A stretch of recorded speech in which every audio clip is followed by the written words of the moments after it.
Protests.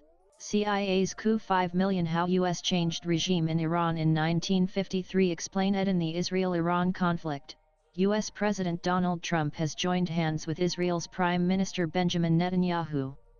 He has been repeatedly exerting pressure on Iran, even mentioning the possibility of ouster of Tehran's supreme leader Ayatollah Ali Khomeini. Iranians, however, are not new to the United States US enforcing a regime change in their country. In 1953, the US helped stage a coup to overthrow Iran's democratically elected Prime Minister Mohammad Mossadegh. Why Mossadegh wanted to nationalize the country's oil fields, which would hit the US and Great Britain, which were dependent on oil from the Middle East.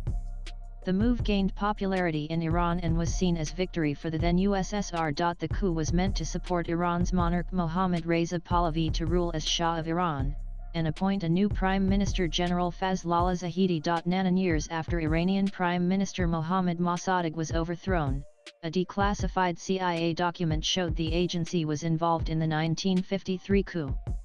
Former President Barack Obama had acknowledged the U.S. involvement in the coup in 2009. The Independent National Security Archive Research Institute had published the document.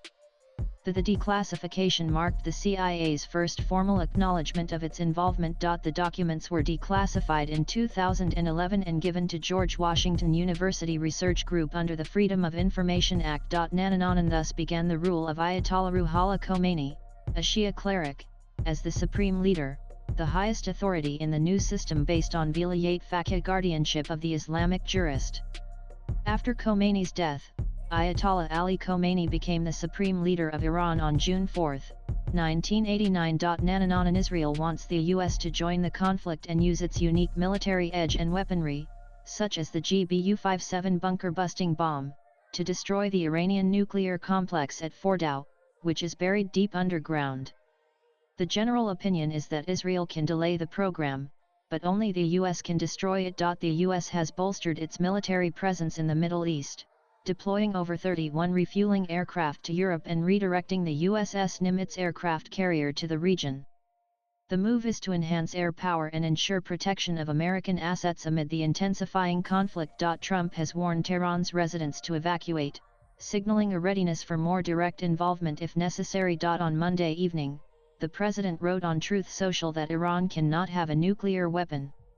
He has also clearly said that Iran cannot win this war. Trump refused to sign a draft joint statement prepared by G7 leaders calling for a de-escalation of the conflict between Israel and Iran. The US president, however, vetoed an Israeli plan to assassinate Iran's supreme leader, Ayatollah Ali Khomeini. Swipe left for next video. Meanwhile, in a sign that Iran did not want US involvement, it has not directly targeted US bases or personnel, nor has it widened the conflict, by going after shipping in the Strait of Hormuz. With CNN Input's latest blogs.